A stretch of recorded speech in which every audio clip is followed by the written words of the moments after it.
How's it going, everybody? So, welcome back to the channel. I feel like I have to introduce myself with some of these videos, but sometimes I also feel like I don't. But if you are new here and you're just coming across this video because you're looking for the product I'm about to describe, my name's Andrew. Welcome to the newly renamed Impatient Hobbyist. This, I definitely feel like, embodies me as a modeler. So let's get past that because it's really not necessary information. It's just a name for the channel, all right? Let's talk about what we're going to be doing today, all right? So today we are going to be reviewing the Vallejo liquid mask, okay? So I don't actually have it in my hand. Give me a second. Okay, now that I actually have it in my hand, this is what I am talking about. The Vallejo liquid mask. So most of the products I actually review on this channel, it's like my first time using them and we both get to see what they do for the first time. But I've actually decided that I want to be more informative and less...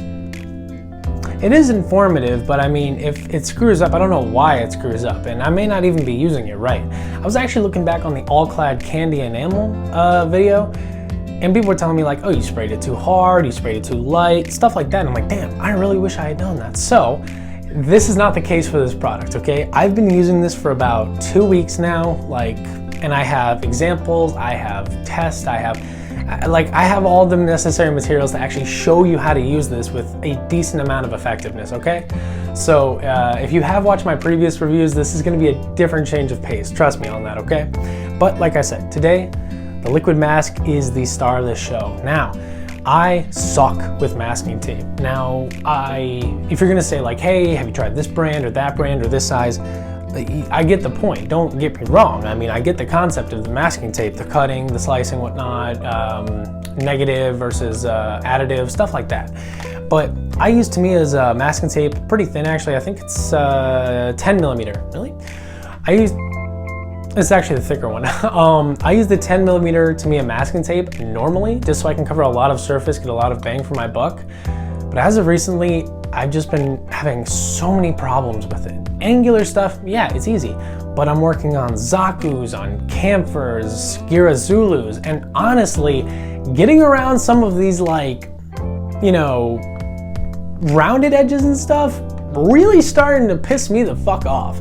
And again, remember, this is a rated R channel. That hasn't changed either.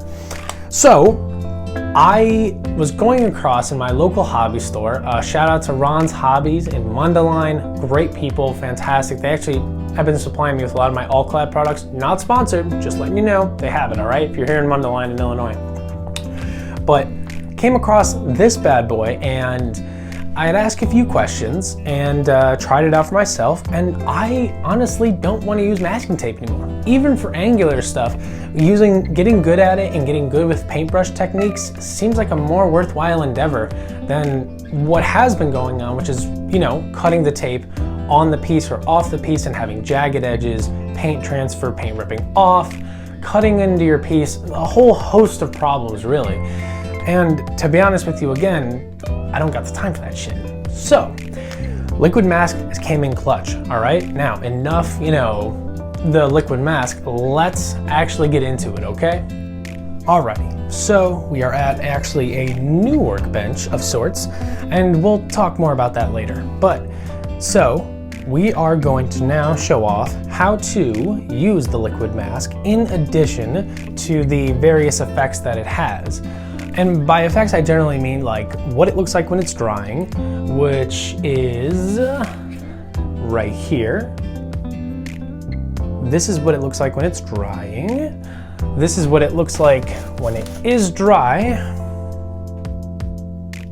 And then this is what it looks like after you've already painted over it, which we will be removing this so I can show you the effectiveness of the mask. As you can see there. And then this is also a piece that already had the mask and I have since taken it off. Now, that should really tell you everything you need to know because those results on their own are just fantastic. I mean, it's pretty ridiculous how good it is. So we're just gonna put this over here so it's a little bit easier access. But yeah, let me first show you, actually give me a minute. All right, you're gonna have to bear with me. It's not the smoothest video I've ever done, okay? All right, first, I'm gonna tell you about the dangers, okay? 1, much like anything else in the airbrushing or painting world, you're really gonna want to do this in a nice ventilated area, okay? Luckily, in my new workshop, I got some pretty damn good ventilation, but in general, just be very careful with this. It has a really strong smell. Okay, yep. Oh my God. I don't actually huff glue, I'm just letting you know. But, strong smell, so be careful with that. Second thing is, the drying time is insanely quickly, all right? This is acrylic based, so it dries pretty dang quick.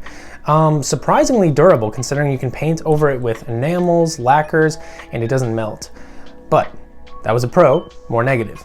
Negative is because of its quick drying time, if you do apply it with a paintbrush, you have to work like lightning.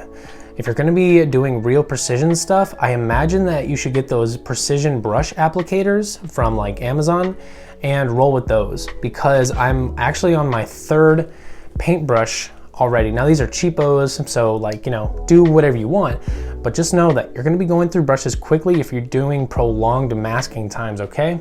And for example, this one happened specifically, I've been doing a high-grade Gouf custom and I masked off this bottom part here. As you can see, it's all glossy, but getting that all masked off properly, which probably wasn't necessary, but I just felt like doing it. Getting that all masked off actually resulted in the death of my paintbrush. So always be careful with that. It's a pretty big negative. And other than that is that it is a liquid. So trying to maneuver the liquid around as opposed to, you know, static tape can be very difficult. There is a learning curve. It's not as steep as some of the other things in the modeling world, but just remember that it dries quickly and it moves like fluid. So with that in mind, just make sure that you be very careful, because once you put it down, it's very hard to clean up because it all becomes one solid kind of mesh. Not mesh, but one solid like goo. And once you pull up a little bit of the goo, the whole thing comes up like I'm about to show you, okay? Now, the pros. The pros is that I think it's a more cost-effective way to mask. Now, I've gone through a lot of tape, and although I have a lot of roll left, I feel like this liquid mask is gonna last me a long, ooh, actually, wait, sorry. Roll back one more time. A negative, you can't put it back in the bottle. Sorry, that's like the biggest negative, and I needed to make sure you guys know that. This is what it looks like when it dries on clear. It is a green film and it won't leave any color, but simple as that, look at that. Just comes right off. But here's the thing, this is all just mask I couldn't put on because it was getting clumpy at the bottom and it was already drying. Try your hardest to get the closest amount. That's actually one I just did that I'm about to show you. But yeah, try to get the closest amount you can, because although this can be cost effective, as you can see, in trying to learn how to do it, I've already wasted a decent amount. So be very careful with that, okay? Now, actually moving on to the pros this time, like 100% for real. The mask is great. It's extremely durable. You don't have to put a lot on to get a lot out of it. And let's see, we'll start with the one I just did. So putting it on there, it doesn't leave a super obvious, it leaves like that green hue, you know, but not a whole lot. And as you can see, it actually flows into like the crevice, the panel line there, and that can be really helpful.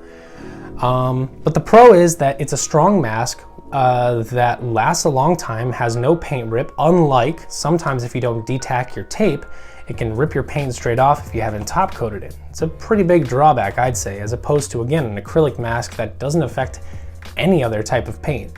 So going through the stages there, that is the first application. I did that maybe 5 minutes ago, and look at that, that's already, it's gonna be glossy, obviously, because as you can see here, it just has that glossy texture to it, but it's, I think it's, yeah, it's already dry.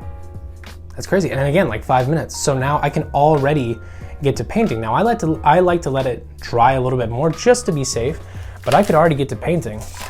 This has been on here for sheesh, maybe a week and a half.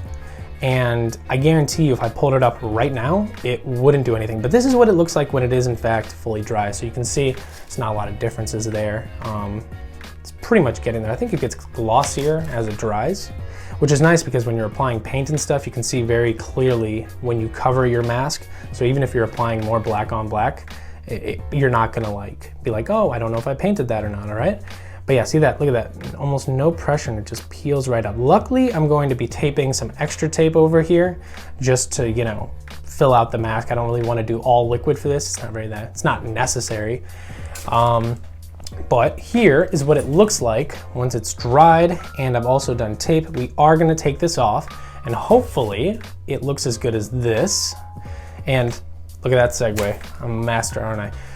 This is what it looks like when it is good and dry. Now, cleanest edge, not by any means, all right? Sometimes you gotta do touch-up work, but I would say for maybe 2 minutes applying, 5 minutes drying time, and then applying your paint there, that is not bad whatsoever. And I do plan to weather this kit. So if you are looking for extreme precision, go about that exactly how you want. I plan on getting even better with the mask, the liquid mask. So just do what you wanna do. This is the route I'm going for pretty much all my projects. So without further ado, let's do it.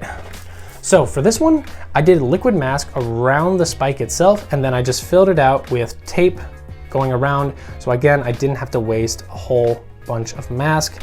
So let's just get this tape off. And funny enough, when you're taking the tape off, it doesn't seem, you know, cross my fingers, right?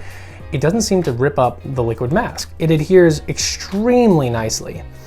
And before anybody says, oh, this brand is better, that brand is better, this is like the first one I've ever tried. So, you know, I intend to do more in the future, but you know, for now, this is all I know.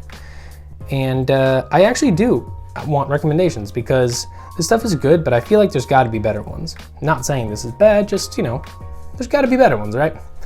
All right, now I'm gonna try to do this as satisfyingly as possible without scratching my part. All right, so now we got, oh, and here we go.